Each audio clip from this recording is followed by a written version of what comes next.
Hello future engineers, welcome to the new video. ಸ್ಟೂಡೆಂಟ್ಸ್ಗೆ ಒಂದಷ್ಟು simple doubts ಇದೆ. ಈಗ ಸೆಕೆಂಡ್ ರೌಂಡಲ್ಲಿ ಚಾಯ್ಸ್ 2 ಕೊಟ್ಟಿದ್ದೀನಿ. ನನಗೆ SNQ ಕೋಟಾ ಸೀಟ್ ಅಲಾಟ್ ಆಗಿದೆ. ಚಾಯ್ಸ್ 2 ಕೊಟ್ಟರೆ it is nothing but holding your seat. Hold. ಈಗ ಏನಾದರೂ ಅಪ್ಗ್ರೇಡ್ ಆಗಲಿಲ್ಲ ಅಂದರೆ ಇದೇ SNQ ಸೀಟು ಉಳಿದಿರುತ್ತಾ ನನ್ನ ಹತ್ರ ಇಲ್ವಾ ಅಂತ. ಹೋಲ್ಡ್ ಅಂದರೆ ಅದು ನಿಮ್ಮ ಕೈಯಲ್ಲಿದೆ ಅಂತ. ನೀವು ಅಪ್ಗ್ರೇಡ್ ಆಗಲಿಲ್ಲ ಅಂದರೆ ಈ SNQ ಸೀಟ್ ಅಲಾಟ್ ಆಗಿದ್ದಿಲ್ಲ, ಅದು ನಿಮ್ಮ ಹತ್ರನೇ ಇರುತ್ತೆ. ಯಾಕೆ ಡೌಟ್, ಎಲ್ಲಿಗೆ ಹೋಗುತ್ತೆ ಅದು? ಬಿಕಾಸ್ ಇಟ್ ಈಸ್ ಹೋಲ್ಡಲ್ಲಿ ಇಟ್ಕೊಂಡಿದ್ದೀರಾ ನೀವು. ಅಕಸ್ಮಾತ್ ಅಪ್ಗ್ರೇಡ್ ಆದರೆ ಅನ್ಕೊಳ್ಳಿ, ಅಪ್ಗ್ರೇಡ್ ಇನ್ನು ಯಾವುದೋ ಒಂದು ಕಾಲೇಜ್ಗೆ ಅಪ್ಗ್ರೇಡ್ ಆಗಿ, ಮೊದಲು ಕಾಲೇಜಲ್ಲಿ SNQ ಸಿಕ್ಕಿತ್ತು, ಈಗ ಸೆಕೆಂಡ್ ಎಕ್ಸ್ಟೆಂಡೆಡ್ ರೌಂಡಲ್ಲಿ ಕಾಲೇಜ್ಗೆ ಅಪ್ಗ್ರೇಡ್ ಆಗಿದ್ದೀರಾ ಅನ್ಕೊಳ್ಳಿ. ಆಗ ಈ ಸೀಟು ನಿಮ್ಮ ಹತ್ರ ಇರಲ್ಲ, ಇದು ಬೇರೆಯವ್ರಿಗೆ ಅಲಾಟ್ ಆಗುತ್ತೆ. ಬಟ್ ಈ ಕಾಲೇಜಲ್ಲಿ ನಿಮಗೆ SNQ ಸಿಕ್ಕರೆ ಸಿಗಬಹುದು, ಸಿಗದೇನೋ ಇರುವ ಸಾಧ್ಯತೆ ಇದೆ. ಗ್ಯಾರಂಟಿ ಇಲ್ಲ. ಆ ಕಾಲೇಜಲ್ಲಿ SNQ ಕೋಟಾ ಖಾಲಿ ಇದ್ದು ನಿಮ್ಗೆ ಎಲಿಜಿಬಿಲಿಟಿ ಇದ್ರೆ ಖಂಡಿತ ಸಿಗುತ್ತೆ. ಆ ಕಾಲೇಜಲ್ಲಿ SNQ ಕೋಟಾ ಇಲ್ಲ ಅಂದರೆ SNQ ಕೋಟಾ ಸಿಗೋದಿಲ್ಲ. ಸೊ ಹಾಗಾಗಿ ನಿಮ್ಗೆ ಏನಾದರೂ SNQ ಕೋಟಾ ಸಿಕ್ಬಿಟ್ಟಿದೆ ಈಗ ಅಂದರೆ, ನಿಮ್ಗೆ ಇಷ್ಟ ಇದ್ರೆ, ನಿಮ್ಮ ಮನೇಲಿ ಏನಾದರೂ ಫೈನಾನ್ಷಿಯಲ್ ಪ್ರಾಬ್ಲಮ್ ಇದ್ರೆ ಖಂಡಿತ ಹೋಗಿ ಅಡ್ಮಿಟ್ ಆಗಿ ಚಾಯ್ಸ್ 1 ಕೊಟ್ಟು. ಇಲ್ಲ ಪರವಾಗಿಲ್ಲ, SNQ ಕೋಟಾ ಹೋದ್ರೂ ಪರವಾಗಿಲ್ಲ ಅಂದರೆ ಸೆಕೆಂಡ್ ಎಕ್ಸ್ಟೆಂಡೆಡ್ ರೌಂಡ್ಗೆ ಹೋಗಿ.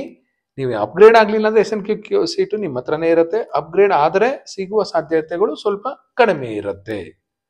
ಇದು ಒಂದು ಡೌಟು ನಾನು ಕ್ಲಾರಿಫೈ ಮಾಡಿದ್ದೀನಿ ಅಂತ ತಿಳ್ಕೊತೀನಿ. ನೆಕ್ಸ್ಟ್ ಸೆಕೆಂಡ್ ಎಕ್ಸ್ಟೆಂಡೆಡ್ ರೌಂಡ್ಗೆ ಆಪ್ಷನ್ ಎಂಟ್ರಿ, ಅದರಲ್ಲಿ ಹೈಯರ್ ಆರ್ಡ್ರು, ಲೋಯರ್ ಆರ್ಡ್ರು, ಹಳೆ ಫಸ್ಟ್ ರೌಂಡಲ್ಲಿ ಡಿಲೀಟ್ ಮಾಡಿರೋದು ಆ ಥರದ್ದೇನೂ ಇಲ್ಲ. You can to fresh option entry. ಎಷ್ಟು ಕಾಲೇಜ್ ಬೇಕಾದರೂ ಆಪ್ಷನ್ ಎಂಟ್ರಿ ಮಾಡಿ, ಎಷ್ಟು ಬ್ರಾಂಚ್ ಬೇಕಾದ್ರೂ ಆಪ್ಷನ್ ಎಂಟ್ರಿ ಮಾಡಬೇಕಾದ್ರೂ ಹುಷಾರಾಗಿ ಮಾಡಿ. ಸೆಕೆಂಡ್ ಎಕ್ಸ್ಟೆಂಡೆಡ್ ರೌಂಡಲ್ಲಿ ಸೀಟ್ ಸಿಕ್ಕರೆ ಖಂಡಿತ ನೀವು ಅಡ್ಮಿಷನ್ ತಗೊಳ್ಳೇಬೇಕು. ಮತ್ತೆ ಕತೆ ಹೇಳಕ್ಕೆ ಹೋಗ್ಬಿಡಿ, ನನಗೆ ಈ ಕಾಲೇಜ್ ಇಷ್ಟ ಇಲ್ಲ, ನನಗೆ ಅದು ಬೇಕಿತ್ತು, ಈ ಬ್ರಾಂಚ್ ಬೇಕಿತ್ತು, ಹಾಗೆ ಹೀಗೆ ಅಂತ. ನೀವು ಹೋಗಿ ಸೇರಿಕೊಳ್ಳುವಂಥ ಕಾಲೇಜ್ ಮಾತ್ರ ಅಡ್ಮಿಷನ್ ಆಪ್ಷನ್ ಎಂಟ್ರಿ ಮಾಡಿ. ನಿಮ್ಗೆ ಯಾವುದೋ ಒಂದು ಕಾಲೇಜಲ್ಲಿ ನೀವು ಹೋಗಿ ಸೇರ್ಕೊಳ್ಳಲ್ಲ ಅಂದರೆ ಆ ಥರದ ಕಾಲೇಜು ಅಡ್ಮಿಷನ್ ತಗೋಬೇಡಿ, ಆ ಥರದ್ದು ಆಪ್ಷನ್ ಎಂಟ್ರಿ ಮಾಡಬೇಡಿ. ನೋಡೋಣ, important instruction to choice 2 candidates to second round who have paid the fees. Choice 2 ಕೊಟ್ಟರೆ ನೀವು ಫೀಸ್ ಕಟ್ಟಲೇಬೇಕು. ಆಮೇಲೆ ಇನ್ನೂ ಒಂದು ಡೌಟು, ಸರ್ ನಾನು ಕಾಲೇಜಿಗೆ ಫೀಸ್ ಕಟ್ತೀನಿ ಸರ್, ನನಗೆ ನೆಕ್ಸ್ಟ್ ರೌಂಡಲ್ಲಿ ಕಾಲೇಜ್ ಸಿಕ್ಬಿಡುತ್ತೆ, ಇಲ್ಲೂ ಫೀಸ್ ಕಟ್ಟಬೇಕಾ ಅಂತ. ನೀವು ಫೀಸ್ ಕಟ್ಟೋದು KEAಗೆ, ಕಾಲೇಜ್ಗಲ್ಲ. KEAಗೆ ಕಟ್ತೀರಾ. ಎಲ್ಲ ಸ್ಟೂಡೆಂಟ್ಸು KEAಗೆ ಕಟ್ತಾರೆ. ಅದು KEA ಜವಾಬ್ದಾರಿ. ಎಲ್ಲ ಕೌನ್ಸಿಲಿಂಗ್ ಮುಗಿದ ಮೇಲೆ ಕಾಲೇಜುಗಳಿಗೆ ದುಡ್ಡು ಟ್ರಾನ್ಸ್ಫರ್ ಮಾಡ್ತಾರೆ. ಆ ಕಾಲೇಜ್ಗೆ ಎಷ್ಟು ಜನ ಅಡ್ಮಿಷನ್ ತಗೊಂಡಿದ್ರು, ಯಾವ ಕ್ಯಾಟಗರಿಲಿ ಎಷ್ಟೆಷ್ಟು ಅಂತ ಟೋಟಲ್ ಫೀಸು ಕಾಲೇಜ್ಗೆ ಅವರು KEA ಅವರು ಟ್ರಾನ್ಸ್ಫರ್ ಮಾಡ್ತಾರೆ. You need not worry. So ನೀವು ಕಟ್ತಿರೋದು KEAಗೆ ಮಾತ್ರ. ಹಾಗಾಗಿ ನಿಮ್ಗೆ ಕಾಲೇಜ್ ಸಿಗಲಿ, ಕಾಲೇಜ್ ಸಿಗಲಿ, ನೆಕ್ಸ್ಟ್ Z ಕಾಲೇಜ್ ಸಿಗಲಿ, ಒಂದ್ಸರಿ ಫೀಸ್ ಕಟ್ಟಿದ್ರೆ ಆಯಿತು. ಏನಾದರೂ ಡಿಫರೆನ್ಸ್ ಅಮೌಂಟ್ ಇದ್ರೆ ಮಾತ್ರ ಕಟ್ಟಬೇಕಾಗತ್ತೆ. ಸೊ ತಲೆ ಕೆಡಿಸ್ಕೊಳ್ಳೋ ಅಗತ್ಯ ಇಲ್ಲ. ಕಾಲೇಜಲ್ಲೂ ಕಟ್ಟಬೇಕಾ, ಕಾಲೇಜಲ್ಲೂ ಕಟ್ಟಬೇಕಾ, Z ಕಟ್ಟಬೇಕಂತ ಒಂದ್ಸರಿ ಕಟ್ಟಿದ್ರೆ ಮುಗೀತು. ನೋಡೋಣ ಈಗ ಇಂಪಾರ್ಟೆಂಟ್ ಇನ್ಸ್ಟ್ರಕ್ಷನ್ ಚಾಯ್ಸ್ 2 ಕ್ಯಾಂಡಿಡೇಟ್ಸ್ಗೆ ಏನಿದೆ ಅಂತ. Candidates for participating in this round mean they are looking for better seat. ಈಗ ನಿಮ್ಮ ಕೈಯಲ್ಲಿ ಒಂದಿದೆ, ಅದಕ್ಕಿಂತ ಬೆಟರ್ ಆಪ್ಷನ್ಸ್ ಮಾತ್ರ ಆಪ್ಷನ್ ಎಂಟ್ರಿ ಮಾಡಿ than the allotted seat in the earlier round. If the candidate does not get any seat in this round, then the seat allotted to them or him or her in the earlier round, if any, stands confirmed. ನಿಮ್ಗೆ ಏನಾದರೂ second extended ರೌಂಡಲ್ಲಿ seat ಸಿಗಲಿಲ್ಲ ಅಂದರೆ ನಿಮಗೆ ಸಿಕ್ಕಿರುವ college seat ನಿಮ್ಮ ಹತ್ರನೇ ಇರುತ್ತೆ ಅಷ್ಟೇ. ಇದರಲ್ಲಿ SNQ ಹೊಟ್ಟೋಗ್ಬಿಡುತ್ತೆ, ಹಾಗೆ ಹೀಗೆ ಅಂತ ಏನು ಡೌಟ್ ಇಟ್ಕೋಬೇಡಿ. ಇನ್ನೊಂದಷ್ಟು ಜನಕ್ಕೆ ಡೌಟು, ಸೆಕೆಂಡ್ ಎಕ್ಸ್ಟೆಂಡೆಡ್ ರೌಂಡ್ಗೆ ಹೋದರೆ ನಮಗೆ ಸ್ಕಾಲರ್ಶಿಪ್ ಸಿಗಲ್ಲ ಅಂತ. ನಿಮ್ಗೆ ಯಾರು ಈ ಥರದ ಕಥೆಗಳೆಲ್ಲ ಹೇಳ್ತಾರೋ ನನಗಂತೂ ಗೊತ್ತಿಲ್ಲ. ಯಾಕೆಂದರೆ ನೀವು ಏನಾದರೂ ಸ್ಕಾಲರ್ಶಿಪ್ಗೆ ಹೋಗ್ಬೇಕಾದ್ರೆ ನೀವು ಫಸ್ಟ್ ರೌಂಡಲ್ಲಿ ಅಡ್ಮಿಟ್ ಆದ, ಸೆಕೆಂಡ್ ರೌಂಡಲ್ಲಿ ಅಡ್ಮಿಟ್ ಆದ, ಇಲ್ಲ ಸೆಕೆಂಡ್ ಎಕ್ಸ್ಟೆಂಡೆಡಲ್ಲಿ ಅಡ್ಮಿಟ್ ಆದ ಅಂತ ಎಲ್ಲೂ ಯಾರೂ ಕೇಳೋದಿಲ್ಲ. ಎಲ್ಲೂ ಅಪ್ಲಿಕೇಶನಲ್ಲಿ ಆ ಥರದ್ದು ಕಾಲಮೇ ಇರೋದಿಲ್ಲ. ನಿಮ್ಮ ಇಷ್ಟ, ಫಸ್ಟ್ ರೌಂಡಲ್ಲಿ ಅಡ್ಮಿಟ್ ಆಗಿ, ಸೆಕೆಂಡಲ್ಲಿ ಅಡ್ಮಿಟ್ ಆಗಿ, ಸೆಕೆಂಡ್ ಎಕ್ಸ್ಟೆಂಡೆಡ್ ಅಡ್ಮಿಟ್ ಆಗಿ. ನಿಮ್ಮ ಮೆರಿಟ್ ಮೇಲೆ ಗವರ್ನಮೆಂಟು ನಿಮಗೆ ಸೀಟ್ ಅಲಾಟ್ ಮಾಡ್ತಾ ಇದೆ. ಸ್ಕಾಲರ್ಶಿಪ್ ಕೊಡಲ್ಲ ಅಂತ ಯಾರೂ ಹೇಳೋದಿಲ್ಲ. So candidates are advise to modify, delete, order the higher options. ಇದು ಒಂದು ಡೌಟು, ಯಾವಾಗ ಬಿಡ್ತಾರೆ? ಅರ್ಜೆಂಟಾಗಿ ಚಾಯ್ಸ್ 2 ಕೊಟ್ಟಿದ್ದೀರಾ, ಫೀಸ್ ಕಟ್ಬಿಡ್ತೀರಾ. ಅರ್ಜೆಂಟ್, ನನಗೆ ಕಾಲೇಜ್ ಡಿಲೀಟ್ ಮಾಡಬೇಕು ಸರ್, ನಾನು ಕಾಲೇಜ್ ಆ್ಯಡ್ ಮಾಡಬೇಕು. ಫಸ್ಟು ಸೆಕೆಂಡ್ ರೌಂಡ್ ಕೌನ್ಸಿಲಿಂಗ್ ಮುಗಿಬೇಕಲ್ವಾ? ಇದು ಮುಗಿದ ಮೇಲೆ ತಾನೇ ಸೀಟ್ ಮ್ಯಾಟ್ರಿಕ್ಸ್ ಅನೌನ್ಸ್ ಮಾಡ್ತಾರೆ. ನಿಮಗೆ ಗೊತ್ತಾಗುತ್ತೆ ಯಾವ್ಯಾವ ಕಾಲೇಜಲ್ಲಿ ಎಷ್ಟೆಷ್ಟು ಸೀಟ್ ಖಾಲಿ ಇದೆ ಅಂತ.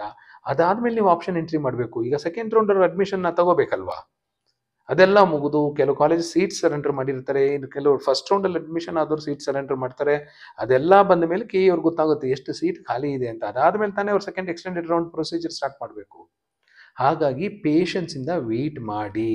ಸೆಕೆಂಡ್ ರೌಂಡ್ ಮುಗಿಯೋವರೆಗೂ ನೀವು ಯಾವುದು ಆಪ್ಷನ್ ಎಂಟ್ರಿ ಮಾಡೋದಾಗ್ಲಿ, ಡಿಲೀಟ್ ಮಾಡೋದಾಗ್ಲಿ, ರೀಆರ್ಡರ್ ಮಾಡೋದಾಗ್ಲಿ, ಮಾಡಿಫೈ ಮಾಡೋದಾಗ್ಲಿ ಆಗೋದಿಲ್ಲ.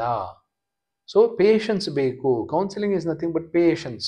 ಇದು ವಾಟ್ಸಪ್ಪಲ್ಲ, ಇಲ್ಲಿ ಒತ್ತಿದ ತಕ್ಷಣ ಅಲ್ಲಿ ರಿಸಿಪಿಯೆಂಟ್ಗೆ ಹೋಗಿ ತಲುಪಿಬಿಡೋದಕ್ಕೆ ಸ್ವಲ್ಪ weight ಮಾಡಲೇಬೇಕಾಗತ್ತೆ.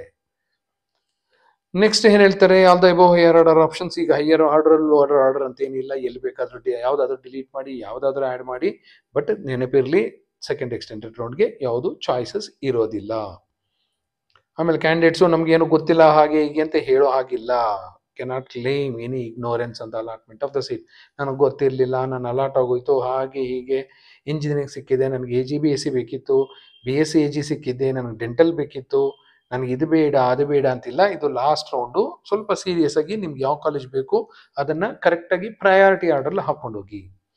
For any reason, candidates will not be allowed to continue in their earlier allotted colleges. As already informed, the earlier allotted seat will not be in their favor, and therefore such candidates should invariably report to the allotted college. Second ರೌಂಡಲ್ಲಿ X ಕಾಲೇಜಲ್ಲಿ ಸಿಕ್ಕಿತ್ತು, ಈಗ second extended ರೌಂಡಲ್ಲಿ ವೈಯಲ್ಲಿ ಸಿಗುತ್ತೆ ಅಂದ್ಕೊಳ್ಳಿ.